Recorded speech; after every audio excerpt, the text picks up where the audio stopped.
Hello, everyone. Welcome to another edition of the Trequartista Podcast. Yes, it's true. 2 weeks in a row that we've recorded a podcast. I know a lot of people didn't think it was possible. Well, screw you.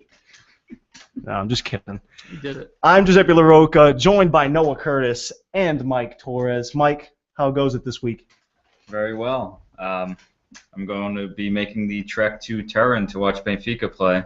Very exciting news. So this was kind of at spur of the moment, like it was last minute decision. Yeah, it was like basically Thursday or Friday. Now you're a Europa League card-carrying member. You went to the Europa League final last year. You're going to the Europa League final this year. One more, you get a free pizza. You get a free pizza, apparently. It's like a Subway sub card. Yeah, exactly. So, do you have a punch card, or is it just that into the Europa League? Is it an email, or is it an email list? It might be like a Little Caesars email list. Yeah, I mean, I think you go to 8, you get the next one free. Yeah, so. yeah. Well, that's nice. Nice they do that. Since I'm not going to the World Cup, I figured, why not watch Benfica play in another final? Why not? And a glorious final. I mean, if they have a very chance of winning the final. They do. It's going to be probably a little better than they had last year. I mean, they've been there before, right? They've been there before. You can tell he was there. And so was he. Noah, how was your week? It was good. Can't complain. Great. Wish you had news that kind of I didn't have equaled Mike's, but... No, I mean... Any good food lately? Yeah, I had some pork belly tacos tonight. Oh, that sounds sexy. We have a great... Speaking of sexy, we have a great guest on the line with us, Greg Simaluka. Huge. Hello. How are you, Greg? Good. How are you? Doing well. You know him from the La Magicast podcast. All of your Roma news, all of your Roma talk, and he does it with Julian De Martinis and a few other people. Greg, how you been? Pretty good. Excited about the season and getting ready for the World Cup. Absolutely. So let me ask you, as a fan right now, Roma will finish this stagione in second place, probably one of the best stagioni they've ever had. As a fan, coming in second, seeing where you are for the next season, how do you feel? Are you pleased with the year, or do you feel like you could have done more? I think if I could sum it up in 2 words, I would say mission accomplished. Okay.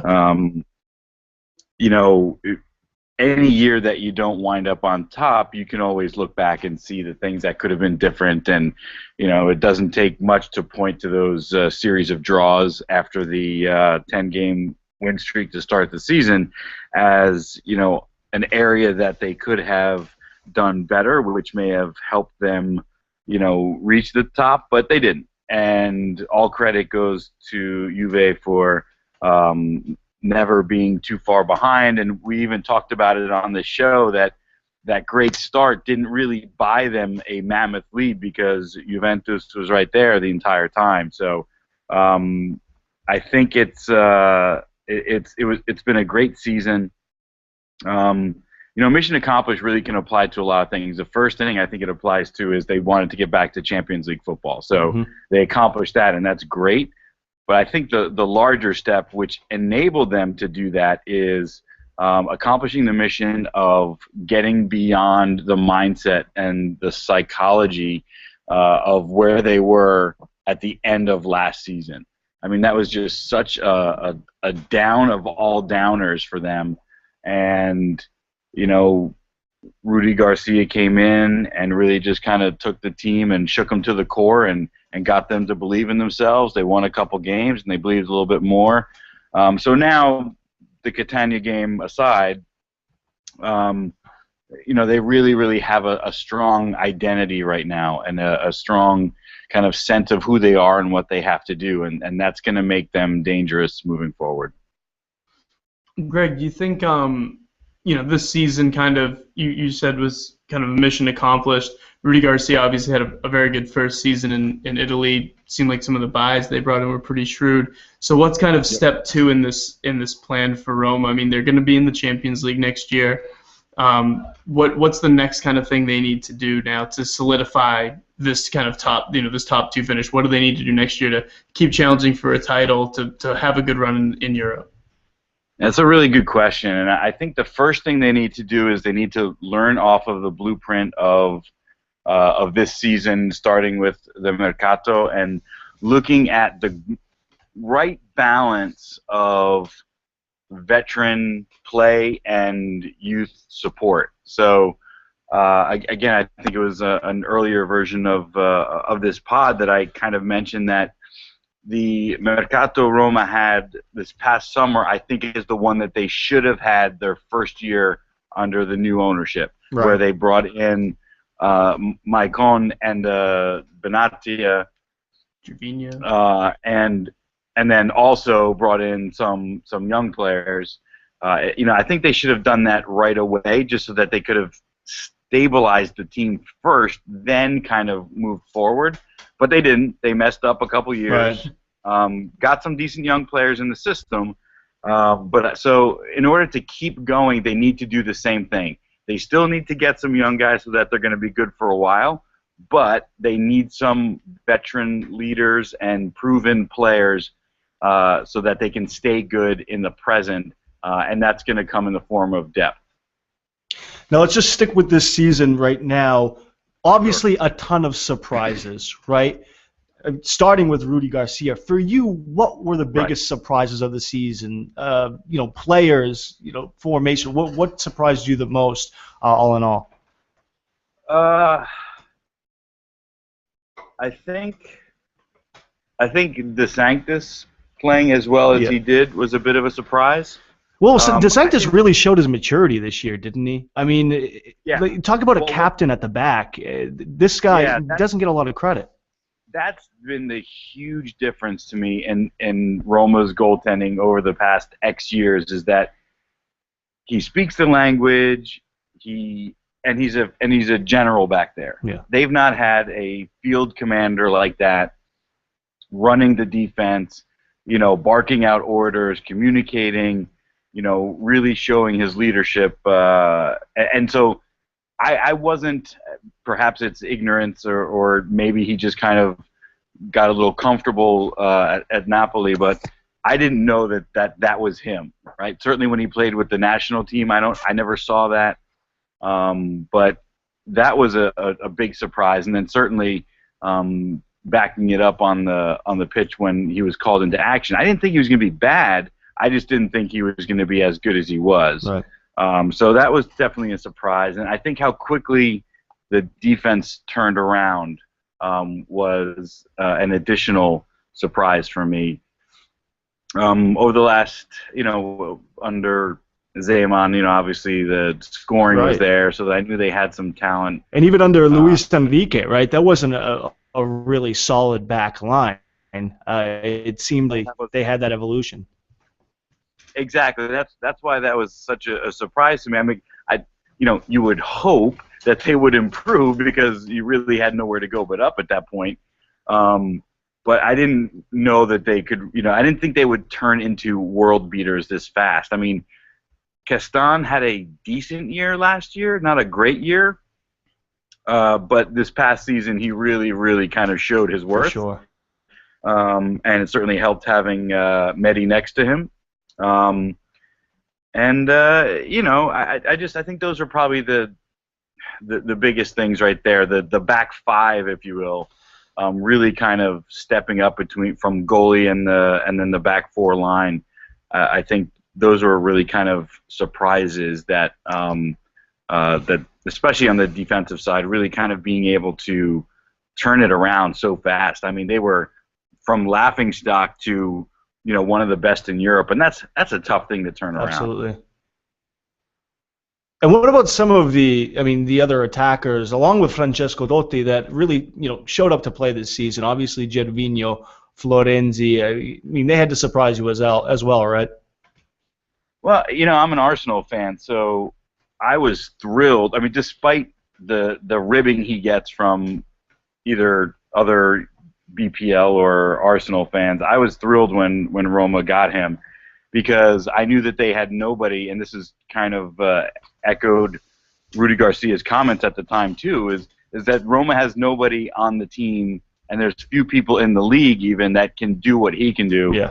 And that's, break down a defense, coming in with pace off the outside, and it forced so many teams to be much more honest with their defensive play, and then one of the side effects of that is they can't push forward now, because whatever side he's on, that fullback probably has to stay back a little bit. So the ripple effect of challenges of teams playing Roma because of Gervinho's speed, it just really kind of put things in place. Now Totti's got a little bit more room, and somebody like Florenzi, who's got great pace and great work ethic, can really do a lot to help out, and he pitched in and got some really, really big goals for Roma. And so I think people, when given the opportunity, either because of space, because of time, because of whatever the lineup was that day, they really kind of came through. And Strootman played really, really strong, and was a great player. I think he probably did not show as much offensively as he's capable of, and he'd probably be the first person to admit that, and on occasion has.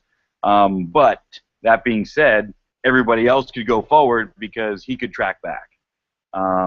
And a lot of the time he's playing in like a 4-3-3 where, you already have 3 attacking players, and you have your defensive responsibilities as a man in the middle there.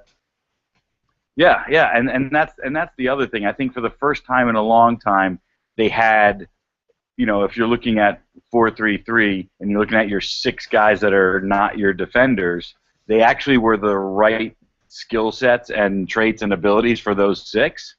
And that makes such a big difference. Absolutely. How many times, you could talk about Pjanic playing out of position in past years, and not really having a great role for him, and so he was finally in a much more natural role for him. And granted, I'm probably the most critical person of his play, and not think that he's worth the $4 million he's asking for, but he had a very good year, and really had a kind of showed his abilities. And so I think looking at it all and trying to put it all together, I think they really bought into what he was preaching in terms of Garcia, in terms of the team. And you need to not look any further than the first goal of the year, with De Rossi, who was so close to leaving his love, right, his first love, and that's how they start the season. Second half, hits a laser beam, and just the emotion, the outpouring, and Rudy runs down there to cheer him, and Sabatini's putting his head in his hands like, thank God. It was amazing, and it really just kind of like everybody, I think, collectively exhaled at that point. What's interesting too is, you look at the How much I talk? Well, no. You're right. You can hold a one-man show for sure, though. If you're ever interested in doing that, there's a lot of late-night radio programs looking for one. It's called the Magic Ass. Oh, that's what it is. What's interesting, though, you look at the distance between Juventus and Roma right now, and obviously it's somewhat significant. But I'm looking at the fixtures. Roma's been pretty consistent all year.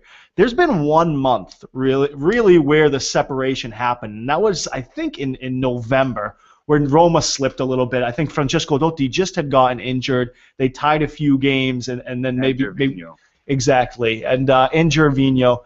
But aside from that, it was a pretty consistent Roma this year. Yeah, which, when the hell was the last time you could say that? Exactly. Right? That's my point, I guess. It's unbelievable. Yeah, no, it was really kind of, it brought back for the first time since like the glory Spalletti era of going into any game you just expected to win. Where it also screwed with you as a Roma fan, I bet, Greg. And I'll tell you why. Because the whole time, and I know we had this conversation before, the whole time you're expecting the letdown. You're expecting the team to tank, and it really never happened this season. No, it really didn't. Again, outside of Catania, Yeah. But things are kind of decided at that point, really. Anyway. Yeah. But maybe the Copa match, was a bit of a letdown. But I mean, you're playing a good team, so it's not necessarily a letdown. There were no blackouts like they were prone to having, where they're up 2-0 and then they wind up losing 4-2 or something like that. There were some games that they had given up some leads, but they fought back, and I think that right there is a good sign of the difference between this team and this coach and some of the other iterations. I think they've really got just the right guys, and they all kind of fit well together, and they played for one another. And I mean, look at Tadej, right? I mean, the guy was written off. It's hard to. It's not that easy. Yeah, that's me. Poor bastard. But why the long face? But he's just such a great soldier for the club, and he steps in after Strootman got hurt, and had those shorts up as high as he could wear them, and he just did a great job. And he filled in, and he scored a couple goals, a couple big ones, and everybody just kind of did their thing, and even Ricci, we were joking about him earlier. I mean, he came on and had an assist for a goal in a game towards the very end. I think that forced a tie or something. I can't remember, but it was late in the game and it was significant. So here's a guy. This is like his, I think, first or second time playing and contributing. So everybody kind of did their part. Romagnoli stepped in and did a great job playing left fullback. Yeah. Which is not necessarily his better position or what Roma's looking at him for. And that's what you need. And this is, again, if you want to talk about more distinction between Roma and Juve, and these are the guys they're going to the bench and looking for, whereas Juventus can throw out, a lot more quality in those same scenarios.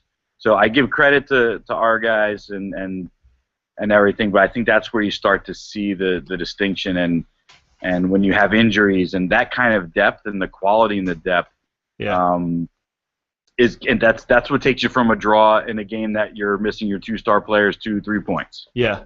And for all the credit we've given the players and Rudy Garcia, you almost have to give an equal amount of credit to the front office, right? I mean, without the sales of Lamela and Marquinhos, I mean, you might not have the team that you had this season. Absolutely. And there were plenty of people that were vilifying the front office for those trades, right, or for those deals. It's easy now to look back, but I mean, I had no problems with them at the time because, listen, you got an 18-year-old kid who really had a great season, good for him, but you're getting some more stability in Benatia, right? Right. And Lamela obviously has skill, but it was a great offer, and it's something that you really couldn't turn down. He hadn't shown the type of improvement that they were hoping for from season to season. So you make these kinds of moves. You take the chance. And it worked out brilliantly. Destro, when he finally came back after his injuries, was brilliant. So you got the deals you make, and then the deals you don't make help you just as much. And I think Sabatini, who's just constantly a workhorse and really great at identifying the diamonds in the rough, but at the same point in time, you got to know which established players are the right ones to go for. And he's not always going to be right, but this past off season he was. Yeah, is Destro a fat guy? Is he a fat guy? Is he fat? He is not. He's a fat face guy. He's a fat face guy. Yeah. Have you? I'm sure you've seen that image that's gone around of like his first year with Roma. He has that one picture, and then I guess like halfway through he's got another one, and then. No, I always like to get people's take, whether somebody's... Because Andrea Barzagli, that's a guy that you don't... I mean, is he fat? Is he just big? Who knows? I don't know. Big bone. Yeah, so, I mean, he's... Unfortunately, Destro is always one yellow card away from Right. missing another game because he takes his shirt off almost every single time he scores, and he seems to be in good shape with regards to that. He's certainly comfortable in his own skin, which I guess that's the most important aspect, right? He is, but he's got to work on that face a little bit. He's got to do some work on the face. It's a hard place to lose weight. He's got a baby face still though. People say that about me too. Pubic hair beard though. Exactly, it's a pubic hair beard. That's the. People say that about me too. Yeah, well, you've come a long way though. Own it, Noah. Own it. I try. No, but I mean, Roma's been probably the most remarkable team in Serie. Oh, I mean, you can't say that. Juventus had an amazing season too. Roma was the biggest surprise. Roma was probably the. Was though. Sorry. That's how great Juve was, right? Because people can sit You there don't and say, think "What about an it. unbelievable season Very by true. Roma," I agree. and it wasn't even close to being good. Yeah, it didn't. Yeah, exactly. No, it's very true. I mean, but Roma was, I think, Verona had a very good year, but Roma was the biggest surprise. I don't think anybody thought they would be the word you said. I think that really describes is the consistency too. It's not so much that they played well. I think we all thought they were capable of playing well. It's the ability to get consistent results. Right. That was, I think, more of the big surprise, and it's something that obviously you need to build on for next year. Absolutely. What do you think? What do you think Francesco Totti's role is with Roma for next season? Do you think? I think a lot of it's going to depend on what happens in the mercato. Yeah. The thing is, every year, the last how many years, we go into the off season and we're like, well, what's going to happen to him next year? Yeah. And then every year it comes out and the team is just better with him when he's on the pitch. He makes things happen. He still has incredible vision. He's still the only one that can really, truly unlock the defense in the final third. So it becomes, the waiting game till his body can no longer take it. So maybe he plays a little bit less if they get, if they sign a big gun, maybe there's a chance that, he sits a little bit more. But, you've got 3 competitions rolling next year, so I think he's going to play, and I think he's going to stay, you can call him left wing as they do when they put out the lineups, but everybody knows he's going to drop back and he's going to sit somewhere in that. What's the name of this podcast again? Yeah, exactly. Yeah, exactly. In that role, that his numbers. Hey, he said the name of the show. He should be. Hey, that's the name of the show. He's the patron saint of good smells and this podcast. Exactly. Francesco Totti, well-oiled man, smells like oils of the Orient. I mean, it's good oils. Good oils. It's funny though. 2 questions that have been synonymous with Roma over the years: is Francesco Totti too old, and is Daniele De Rossi gonna leave Roma? Seems like nobody was asking those questions this season. Yeah, I think we may actually have an off season where we don't have to deal with that, and that's fantastic. It is. It's refreshing. Well, I mean, the De Rossi thing aside, I mean, I think with the fact that Roma are going to be playing some more meaningful games next year in Europe and then in Italy, I mean, do you think, Greg, that there's a necessity to bring in some type of player that nobody's going to be able to replace Totti in the lineup if he's hurt or just needs to not play a match, but like you said, he seems to be kind of the one of the only players Roma has that's capable of unlocking a defense not through the flank.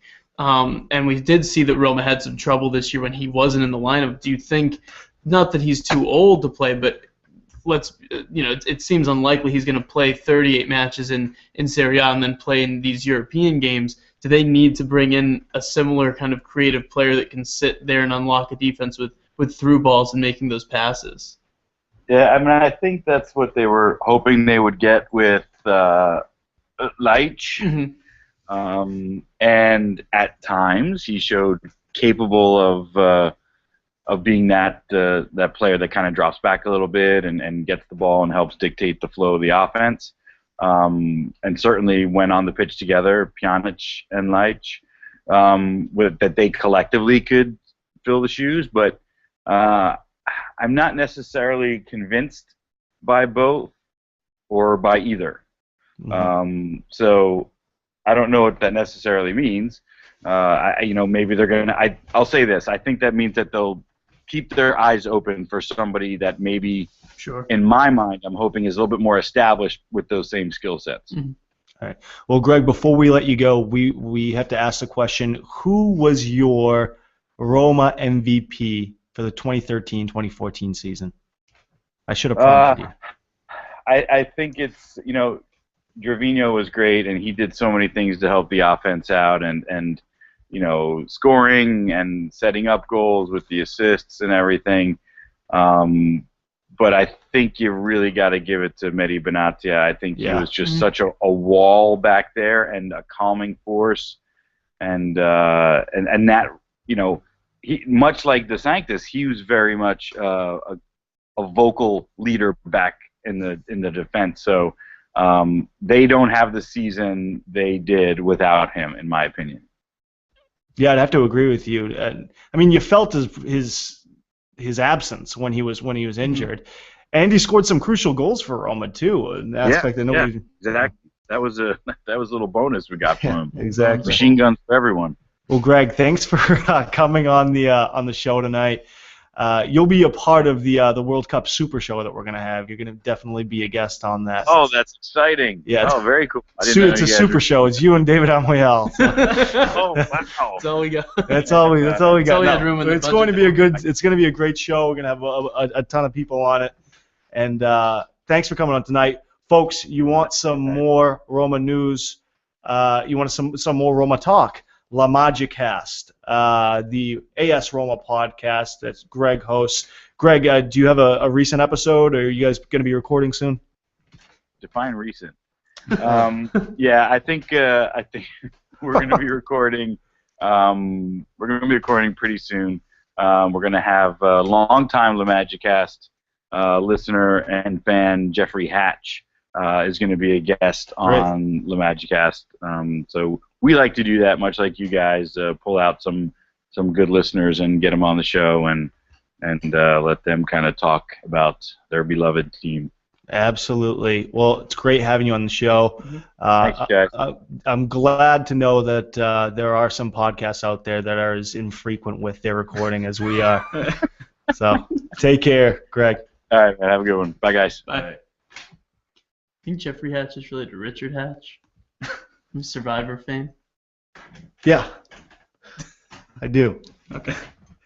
No, I mean it's a great call. Mehdi Benatia, you got to give him the MVP, right? And if we give him the MVP, who's the vice MVP, or who would you say are two? I think Totti and Gervinho be the next two on the list for players. I mean, Pjanic had some big goals too. Pjanic did, but I think it's not so much about the value to the team. Pjanic is high, but you saw, like we just said with Benatia. I mean, when Totti and Gervinho got hurt too, the team was noticeably weaker in the attack and much more and devoid of ideas kind of to get goals. It wasn't that they didn't have the ball, didn't have a lot of chances. It was just they weren't able to score them. They weren't able to kind of create them at the rate they had been doing previously. I think those three players, when those players missed time, the team wasn't the same. And those are the three players that, one, you have to keep healthy and keep in form for next year, but also, you add into the mix. I mean, the spine of that team could be very strong. Strootman's able to make a good recovery from his injury. He's ready to go. Honestly, if you have to say it, the one area that Roma has to improve in, and you hit on it, it's depth, isn't it? Well, I think so too. I mean, and because I said it, that's why I think it. But I think. And I'm just rehashing it because I don't have a point. We could do this all night. We could do this all day. I think it's just one of those things where you need to now be able to reinforce what's a pretty good starting 11, and they need to be able to now bring in other pieces that are going to help. And also, the reason I brought up the Totti thing, I mean, him and De Rossi are older players, and not that they're slowing down. I think they both had very good years. But that you do need to have guys that are going to be able to step in and not even fill their shoes, but just do a job for you in those roles on the team because they're not going to play 50 games. They're not going to play 40. You know what I mean? They're going to need games where they are rested. Yeah. They have to. Because if you want them fresh in April and May for big games, they can't play every game in November, December, January. They just can't do it. And so that's where they need to, Roma needs to get it. I mean, we've seen Juve be able to rotate their squad and not see a significant drop-off for the most part. Yeah. And that's a hallmark of why that team has been good for 3 straight seasons, is because players in April and May are generally healthy and kind of not fatigued as much as maybe some of these other teams that don't have the luxury of being able to rotate a squad. Absolutely. And Roma need to get to that level if they expect to challenge for a title next year in Italy, if they expect to have a good run in Europe. Absolutely. And here's another aspect. We definitely talked about it in the pod earlier on. How about that start of the season from Roma this year? I have never seen Magical. a Serie A start that strong. Yeah. I definitely didn't expect it from Roma. You have to look to those players: Francesco Dotti, Strootman, De Rossi, and Mehdi Benatia in the middle of the back. And those outside backs too. I know we didn't talk about it a whole lot, but Greg mentioned it. Those are young outside backs. Dodot, they're Minus only Maicon. Maicon's Maicon, yeah. Maicon, no, but more Dodot.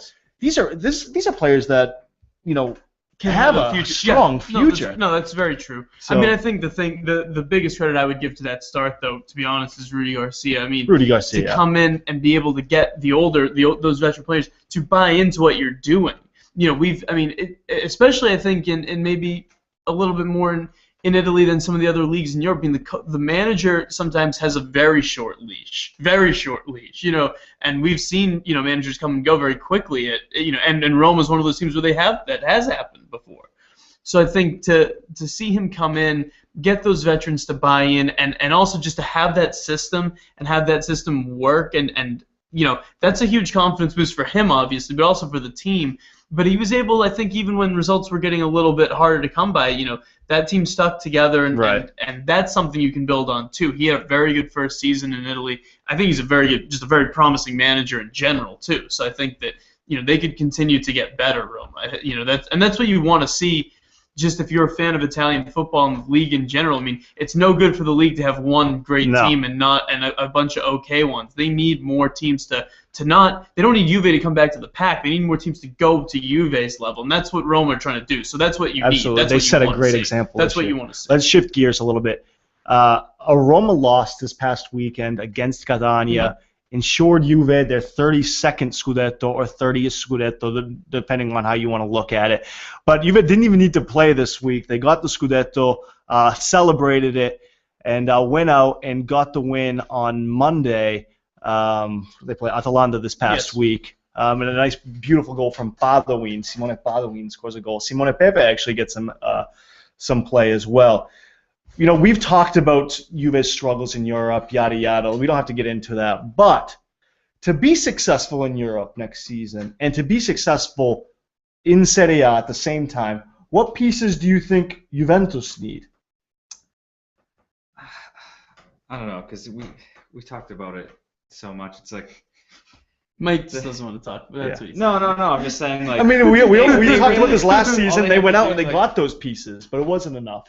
So what? It's like, they finally got like 2 great strikers, and that, they just couldn't score when it counted. Yeah. And you think that would have just tipped them over the edge, so at least they would have got out of the group stage. I think they probably got to worry about depth a little bit just because Pirlo's another year older. Yeah. They didn't shift around that midfield a whole lot this past year, right? You had that core.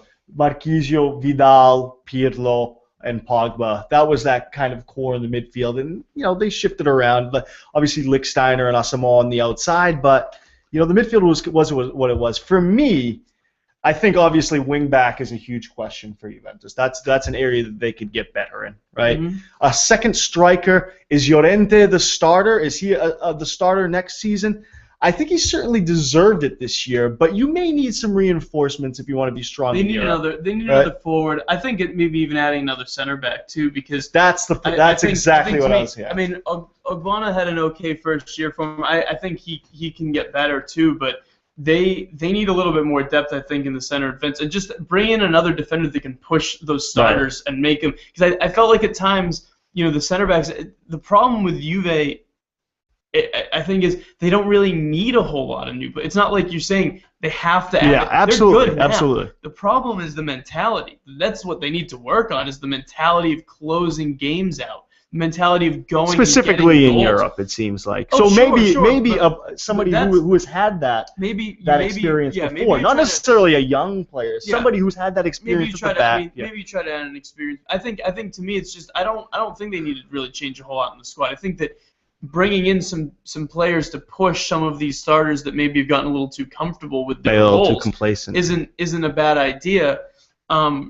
But I think really it comes down to the players and the manager saying, when we go into some of these games in the middle of the week, and we have to get a goal, have to get a result, we have to go do it.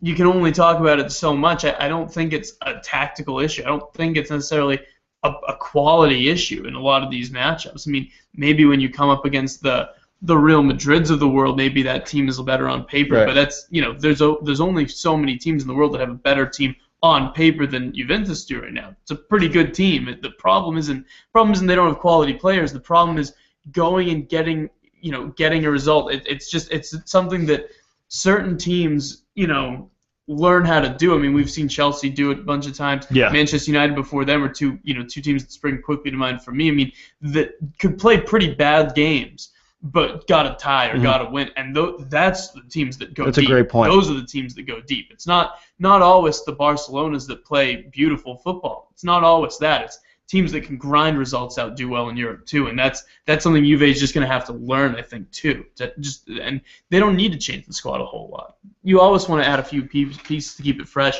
I think personally that center back is a spot where I think they could add depth. Wing back is a spot they could add depth. And I think forward you could add not just depth, you could add a guy that could really bid for serious playing time. I think everyone liked what Carlos Tevez did this year. I think he's probably very capable of doing that again. Llorente is a nice player as well, but I think adding a forward that could bang in goals is never going to hurt your team. Absolutely. What's that mean? Llorente doesn't get minutes. He doesn't get minutes. I mean, I don't think anybody's sold on Pablo Osvaldo being a legitimate solution for the team. No, there.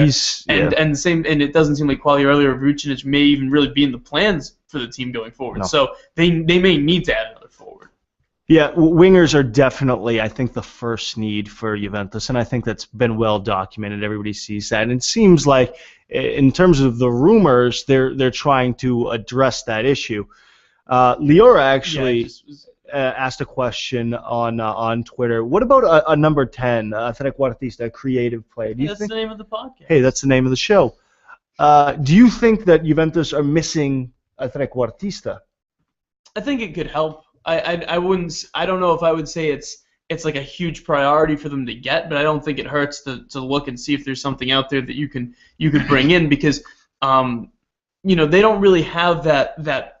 Andrea Pirlo likes to play a little bit farther back a lot of the time, and they don't have that guy that's going to be inside. Yeah. When you get in the final third, that's like, let me unlock the defense with a quick 1-2 or a quick through ball, or being able to play a pass over the top and have that vision. They don't necessarily have that player, and I don't think that's going to hurt the team. I mean, the players like Pogba and Vidal and Marquise are very nice players, but they're not going to be renowned for their creativity necessarily. And the other thing is, with a 3-5-2, which is what Juventus played, there's a rumor that they want to switch to a 4-3-3 next season. But with a 3-5-2, you can play with that Trequartista, but that means you'd have to risk, or you'd have to hold back one of those midfielders from playing, right? Whether it be Pogba, Pirlo, Vidal, and Marquise. I mean, these are some of the best midfielders in Europe. I'm not as concerned about that, though. But I think it is interesting, because it's not like these players aren't making money. It's a dimension. It's another dimension, though, to the attack, and that's, absolutely. I think, you don't want to become too predictable, especially when you play.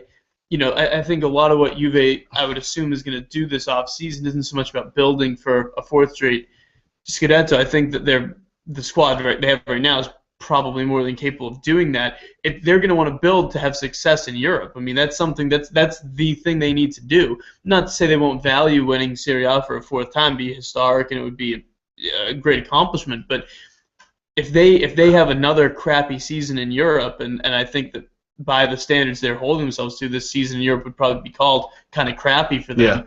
Yeah. That's when there's going to be problems.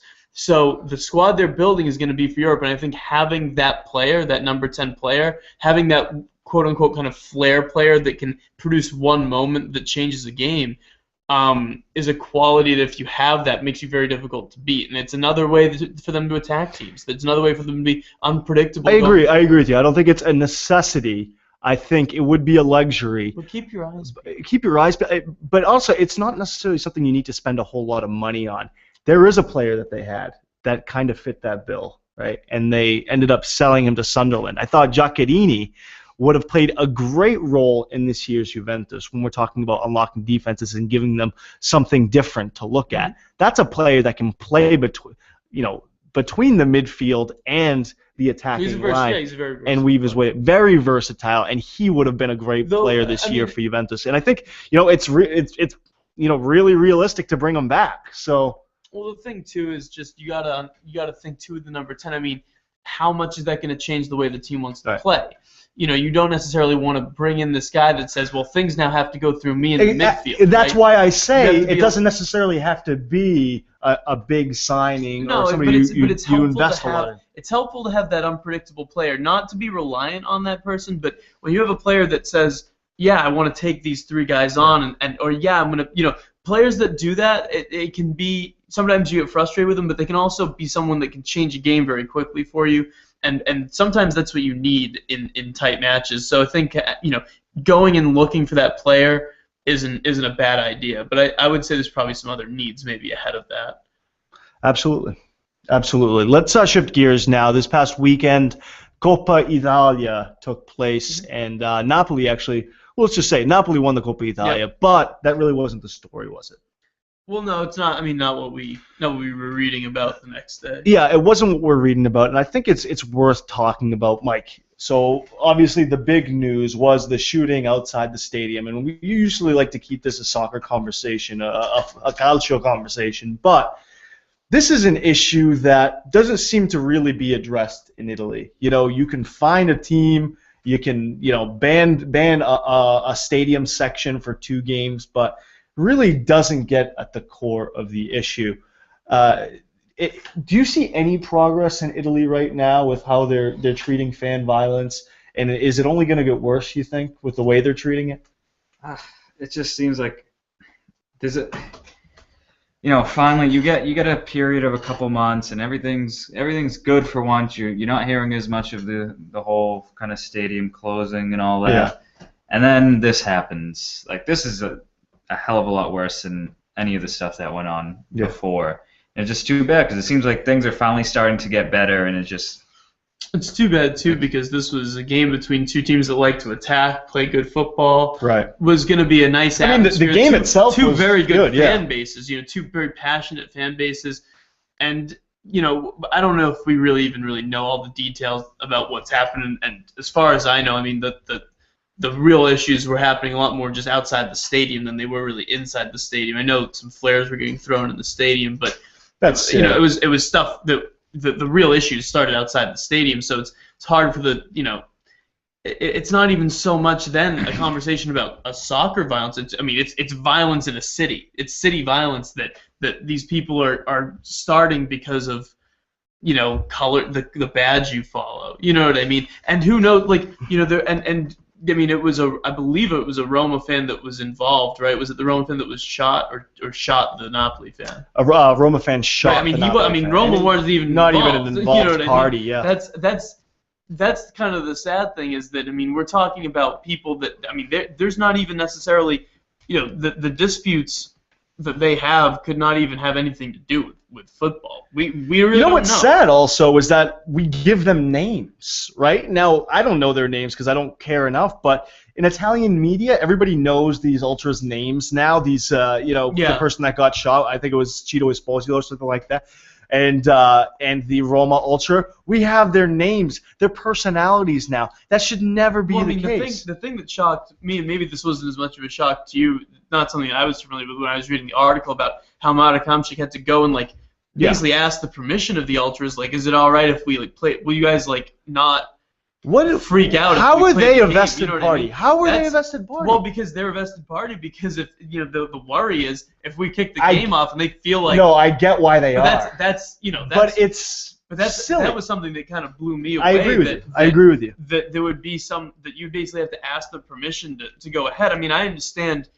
from the Napoli fans' perspective, a fan that they clearly know, and it's probably well known to a lot of the club, it's potentially has been shot, but they don't maybe know what condition he's in. So I understand them, and I don't, in that situation, I think even if they had canceled the game, I don't know if I would have been like, that's ridiculous to do, that it's somebody that's closely associated with the club, but at the same time, I mean, there has to be I think it's a worrying symptom of how much power some of these ultra groups wield for some of these teams and just in the stadiums and in the towns.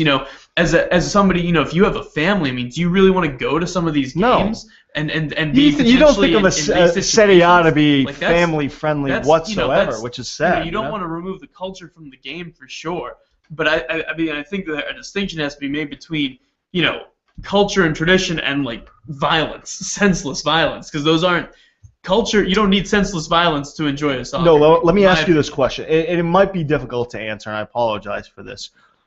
Hooliganism was obviously rampant in the 80s, early 90s of English. Weren't even allowed to football, play right? in Europe. What are some of the steps that the FA took to eradicate that issue in English football? Because really, it's a non-issue now. It seems like. Yeah, it's not. I mean, it's not nearly as bad. I think a lot of it. I mean, CCTV and the fact that they just came down a lot harder on fans and on groups that. It was pretty much became more of a zero tolerance type of situation. So if you were having issues, I mean, they'll ban you for life, from the stadiums, from the games. And ultimately, we've all said, I mean, finding the teams for behaviors of fans is maybe some fans will be smart enough puts to be a Band-Aid on the issue, but the if fan, anything. You haven't gone and find, if you're causing problems at the game, and I find the team you're supporting, I haven't taken money out of your pot. No. Necessarily. And so, they start hitting fans where it hurts, which is you love going to see this team play every week. You can't go anymore. You can't watch them play anymore.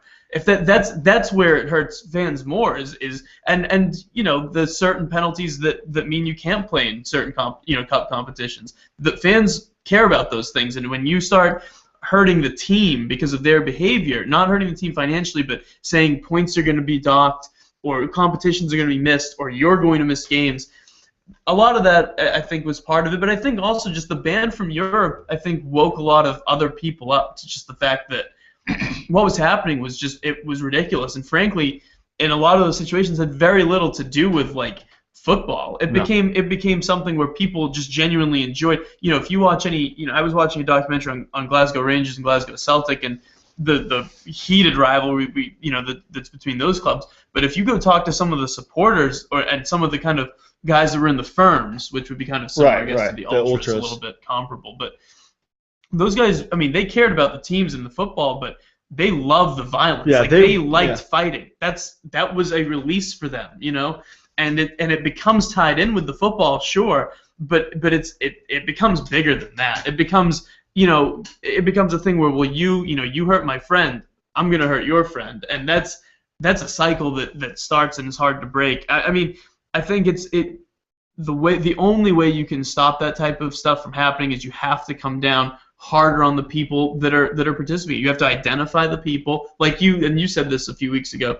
You have to identify the people, and you have to punish those people. And if they're still not going to listen, then I think it's unfair. But you have to start punishing the team, not financially. You have to start saying you can't play in Europe. You can't. You're going to get docked 9 points. Absolutely. You're going to start getting hurt in the standings because of the behavior, and that promotes the club to change their ways a little bit. Because some of these clubs do care, but some of them I think look the other way on some of this Absolutely. behavior. Did Gab McCarty say anything about the FA violence? Can we put that up? Might be interested here. Can we call that up? Punch that on. Yeah, let's see what he had to say. Let's play it. There probably will be an ad, but we have to. A former member of Roma's. Yeah. There you go.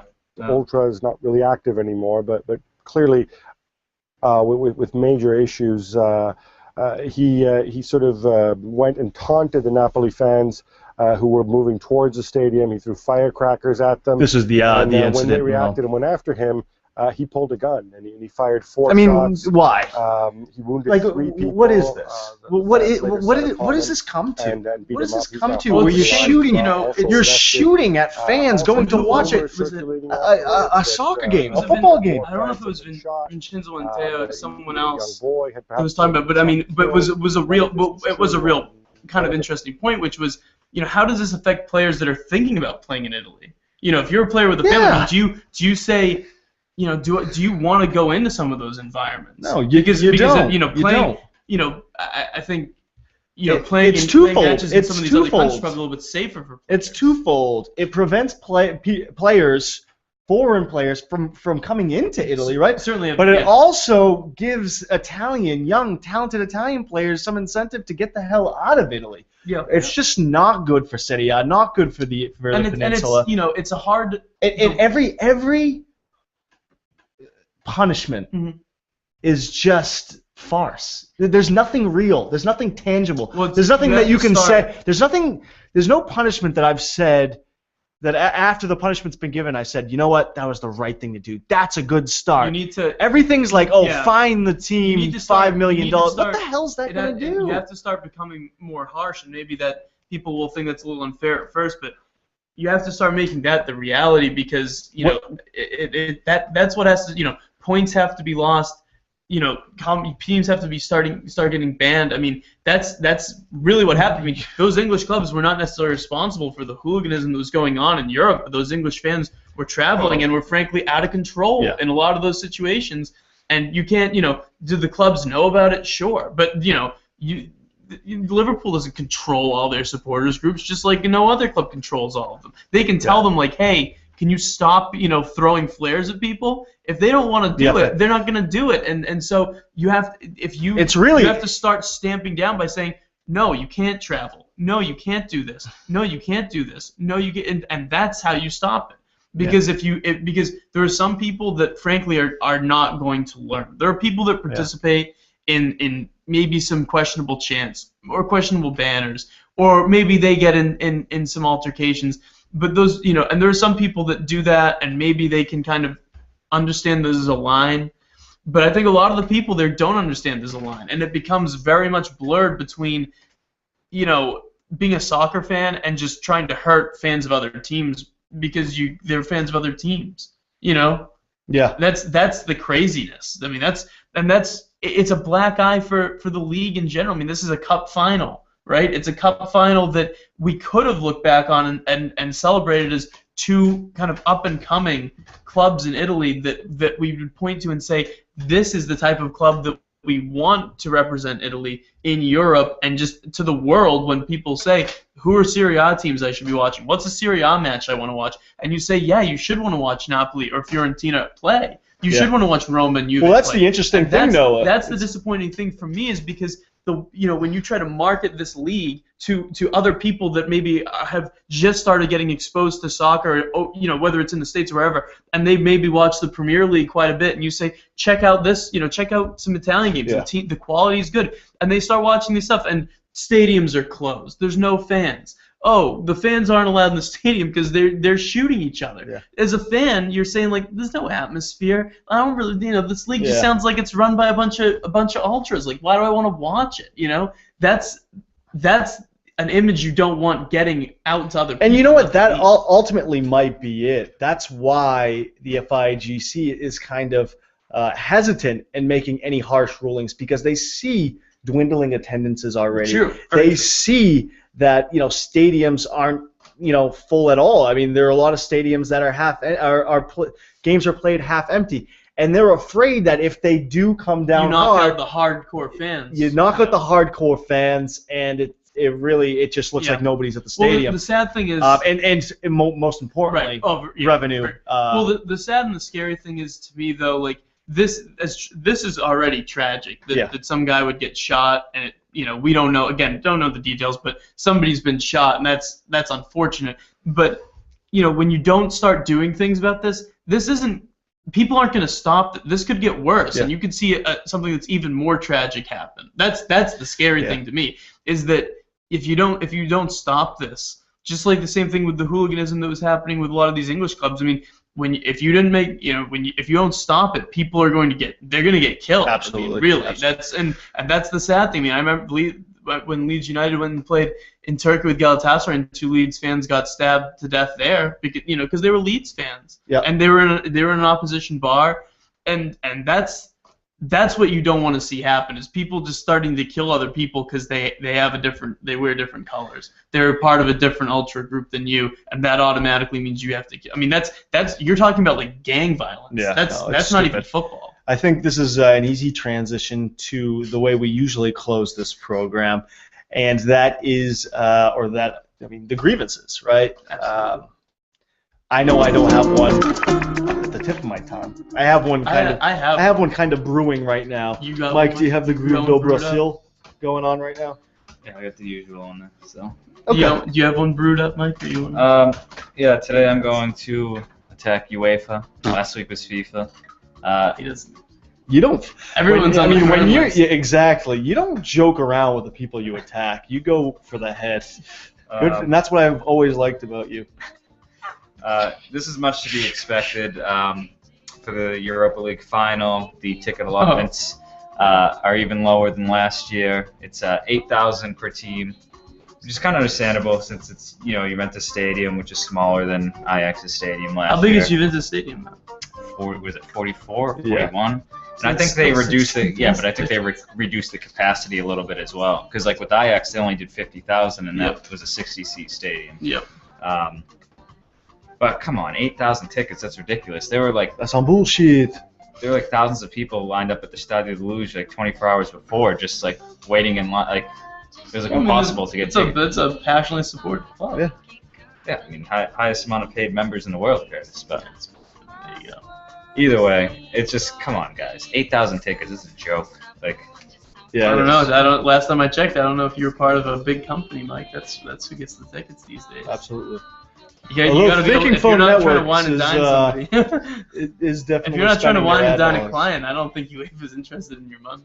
Yeah. Liara also actually brings up some great points. I just kind of want to read some of her tweets because there was a string of them. In the U.S., you know that there's security when you go to stadiums. Absolutely. You see security all over the place. But in Italy, you don't know if you'll ever come back alive. It's true. I mean, you hardly see security. You see security around the field. There was security that Coppa Italia gave to get in. Yeah. There was. I mean, I'm sure there was. But the Foro Italico, the whole area of the Stadio Olimpico, the Foro Italico, it's a big area, and. But she's right. I mean, who knows about the week-to-week game? Yeah, who knows really? And I mean, I think that's something to be said, right? There's clearly not as many members of security around the stadium, around the field, and look, it sucks that it might have to start at the club level. Right? It sucks that FIGC doesn't want to make a concrete ruling, but as a club, you have to start pinpointing individual fans, groups of fans, and banning them permanently. I know I feel bad getting back into it. Well, one thing too, before we get to your grievance, I mean, one thing that I know like a lot of police, like local police, that would coordinate in England would do is those local police would have like a hooligan task force, police officers that were dedicated to football hooliganism, and when Liverpool would play Manchester United, those two police branches will coordinate, and Liverpool cops will go to police the Liverpool fan sections and the Liverpool sections of where those fans are going to be at before games, which can often lead to those cops knowing those people, and it sometimes can de-escalate some potentially dicey situations, but also too, those cops can say, these are the 10 people that we know can cause problems at these events, and if you see them be, and that definitely helped a lot too, was having those kind of task forces that were dedicated to hooliganism. Do you have a you want to go last? You want to go clean up? I know, I'll go in the middle. Okay. Let me go. It's pretty simple. Who is going to Adam Sandler movies these days? You don't like that new one? Was it Drew Barrymore? The Blended or whatever? The Blended, yeah, or just Blended. Might just be Blended. Are you I don't even know what to say. They had chemistry in 51st Dates. it's just Bad crap. chemistry. Like everything he's putting out is just crap. He spent a lot of money going for maybe it's because I don't have a family and little kids and stuff like that. Would you take little kids to see Blended though? I'd be taking them to I don't How to know. Train Your It's Dragon just and the stuff biggest- like Frozen. You take your kids to see Frozen. Look, it's my grievance, right? It's just crap. I'm a huge Adam Sandler fan, but like, dude, what are you doing? Like, you're spending millions of dollars on these movies, and somehow they're making a lot of money. Just Brown's made money. not funny. Not funny at all. Like, it's just dumb. That's the thing. They're making money. I don't get it. Why is why stop? Why are you going? It's more of a question. Why are you going to Adam Sandler movies? That's all. That's all I have to say. Fair point. Go ahead. This isn't a grievance. This is just a suggestion. But anybody that hasn't seen, this is switching sports topics. So anyone that hasn't seen Kevin Durant's MVP acceptance speech, go watch it. You're gonna cry a little bit. It's fine. I cried too at work. Just a great speech. Like he seems like just a sincerely genuine athlete that was very humble and appreciative of how many people helped him, reach that level of play that he could win an MVP award. And I thought it was really cool the speech he gave, and it's pretty long, but it's worth watching if you have the time. I'm sure there's like highlight versions of it on YouTube you can watch too, but really awesome, and it's cool. It's a cool sports kind of story. It reminds you of like the cool athletes. It seems like a very humble, very grateful person, which is really good. Which is a rehash of my grievance. Yeah, I just summarized just it. Rehash. Anyway, guys, thanks for joining us this week. Really appreciate it. And, of course, you can always tweet at us at Trequartista Pod. You can tweet me at Trequartista_GL. Noah, a little different, at Trequartisa_NC. No T. No second. Trequartisa. Did I say true? No, you said it right. I was just saying there's not a third T. We want to thank Greg Simaluka for joining the show. You can hear Greg Simaluka on La Magicast, the AS Roma podcast. Pretty infrequent podcast, but when it is, subscribe though. Subscribe and you'll know. Yeah, when you do listen and when the podcasts are relevant and up to date, some of the best soccer talk, culture talk, Roma talk out there. And I listen to it all the time. So thank you guys, and we'll catch you next week. Be safe.